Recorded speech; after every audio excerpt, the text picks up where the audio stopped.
Hello friends, welcome to Kaval sisters. ముందుగా అందరికీ happy mother's day to all my friends. ఇవాళ అయితే చేపల కర్రీ ప్రిపేర్ చేసుకుందాం. నేనైతే ఇక్కడ 3 చేప ముక్కలు తీసుకున్నానండి. ఇవి మా వారి ఫ్రెండ్స్ పంపించారు. అది వాళ్ళు ప్రిపేర్ చేస్తున్నాను. ముందుగా చేపలు శుభ్రంగా కడిగి కొద్దిగా పసుపు, 1 టీ స్పూన్ కారం, కొద్దిగా సాల్ట్ వేసి కలిపి పక్కన పెట్టుకోవాలి.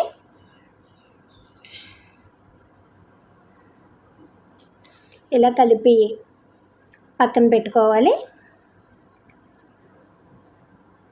ఇప్పుడు మనకి పులుపుకి సరిపడా చింతపండు తీసుకుని నానబెట్టుకోవాలి. ఒకసారి కడిగి నానబెట్టుకోవాలి. ఇప్పుడు స్టవ్ ఆన్ చేసి కడాయి తీసుకుని, కడాయి హీట్ అయిన తర్వాత 1 టీ స్పూన్ ధనియాలు, 1 టీ స్పూన్ జీలకర్ర, 1/2 టీ స్పూన్ మెంతులు వేసి వేయించుకోవాలి. ఇవి ఆయిల్ లేకుండా మీడియం ఫ్లేమ్లో వేయించుకోవాలి. ఇవి వేగిన తర్వాత మిక్సీ జార్లో వేసుకుందాం.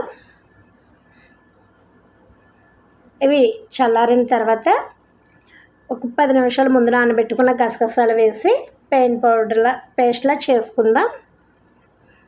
ఇప్పుడు ఆనియన్స్ కూడా పేస్ట్లా చేసుకుందాం. మీరు కావాలంటే చిన్న చిన్న ముక్కలుగా కట్ చేసి వేసుకోవచ్చు. నేనైతే ఆనియన్స్ పేస్ట్ చేస్తున్నాను. ఇప్పుడు మళ్ళీ స్టవ్ ఆన్ చేసి కడాయి తీసుకుని, కడాయి హీట్ అయిన తర్వాత ఆయిల్ వేసుకోవాలి. దీంట్లో కొంచెం ఆయిల్ ఎక్కువ పడుతుందండి. ఆయిల్ హీట్ అయిన తర్వాత కొద్దిగా కరివేపాకు వేసుకోవాలి. తర్వాత ఆనియన్స్ పేస్ట్ వేసుకోవాలి. ఆనియన్స్ పేస్ట్ కొద్దిగా మగ్గిన తర్వాత 1 టీ స్పూన్ అల్లం వెల్లుల్లి పేస్ట్ వేసుకోవాలి. 4 పచ్చిమిర్చి ముక్కలు కూడా వేసుకోవాలి.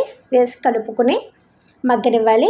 ఈలోగా 2 టమాటాలు తీసుకుని మెత్తగా ప్యూరీలా చేసుకోవాలి.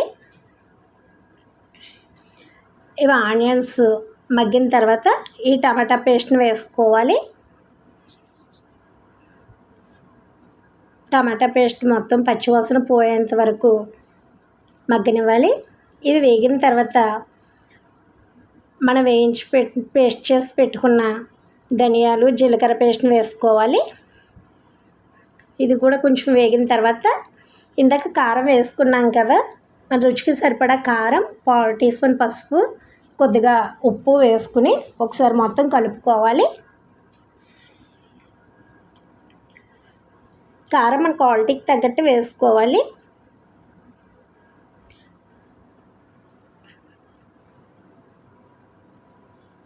ఇది మొత్తం వేగిన తర్వాత చింతపండు ఇలా రసం తీసి పెట్టుకోవాలి. ఈ చింతపండు రసాన్ని వేసుకోవాలి.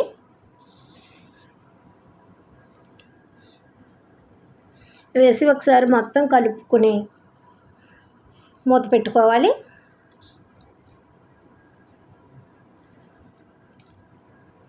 ఇది మరుగుతున్న టైంలో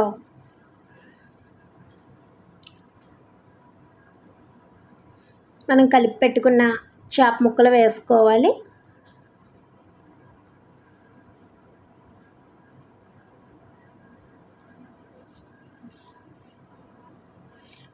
వేసి ఉడకనిద్దాం. ఇవి బాగా ఉడికిన తర్వాత ఒకసారి సాల్ట్ చెక్ చేసుకుని పైన కొత్తిమీర వేసుకోవాలి. కలిపేటప్పుడు గరిటెతో ఎక్కువగా కలపొద్దు. కర్రీ అయితే రెడీ అయిపోయిందండి. మీకు నచ్చితే లైక్ చేయండి, సబ్స్క్రైబ్ చేయండి. Thank you for all.